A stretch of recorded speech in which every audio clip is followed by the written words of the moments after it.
श्री स्वामी समर्थ. आपल्या सर्वांना माहिती आहे लवकरच इंग्रजी नवीन वर्षाची सुरुवात होणार आहे 2026 ची. ह्या वर्षीची पहिली सण असतो तो मकर संक्रांती असतो. तो आपण खूप उत्साहाने साजरा करतो. ह्यावेळी जी मकर संक्रांती ही 14 जानेवारीला येते. 13 तारखेला भोगी आहे तर 15ला किंक्रात आहे.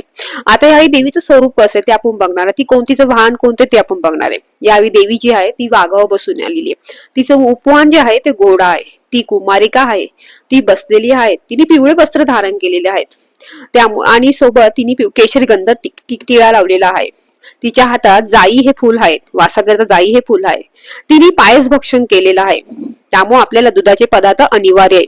देवीने पिवळे वस्त्र धारण केले त्यामुळे पिवळे वस्त्र त्या दिवशी आपल्याला घालायचे नाही. त्या दिवशी पिवळे वस्त्र कोणी घालू नये.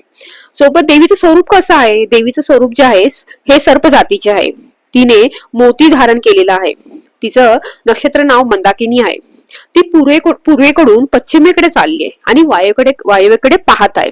त्यामुळे ह्यावेळची संक्रांत खूप छान आहे. तर संक्रांतीचा काळ कोणता आहे. पुण्य काळ कोणता. तर संक्रांतीचा पुण्य काळ दुपारी 3:06 कारण की सूर्य 3:06 मकर राशीमध्ये प्रवेश करतो. तर 3:06 ते 6:20 पुण्य काळ आहे. आता ह्या काळामध्ये जे आपल्याला सुगडी पूजन करायचं आहे ते तुम्हाला 3:06 6:20 म्हणजे दुपारचे 3:06 ते संध्याकाळचे 6:20 तुम्ही सुगडी पूजन करू शकता. सवासणीची पूजा करू शकता. तुम्हाला हळदी कुंकू करायचं तुम्ही हळदी कुंकू ही करू शकता. तुम्ही यावेळेस तुम्ही पुण्य काळामध्ये काही करू शकता. तुम्हाला दान धर्म करा. शक्य तेवढं छान राहील. ह्या काळामध्ये ह्या वेळेस संक्रांती दिवशी तुम्ही संक्रांत आणि किंक्रांत दिवशी खासकर भांडणं करू नका. कोणाशी वाईट बोलणं कोणाशी वाईट चितणं तेही करू नका.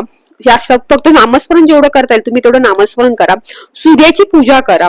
सूर्याला जल अर्पण करायचे त्या दिवशी आपलं सकाळीच करायचं ते तर. आणि सूर्याला जल अर्पण करताना आपल्याला ओम गृही सूर्याय नमः हा मंत्र जप कमीत कमी 11 वेळा 21 वेळा मंत्र जप करायचा आहे. यावेळी दानाला खूप महत्व आहे या दिवशी. त्यामुळे तुम्ही अन्नदान वस्त्रदान गोदान भूमिदान श्रमदान हे दान तुम्ही करू शकता. यथाशक्ती आपल्याला जेवढं दान करता येईल तेवढं दान नक्की करावे.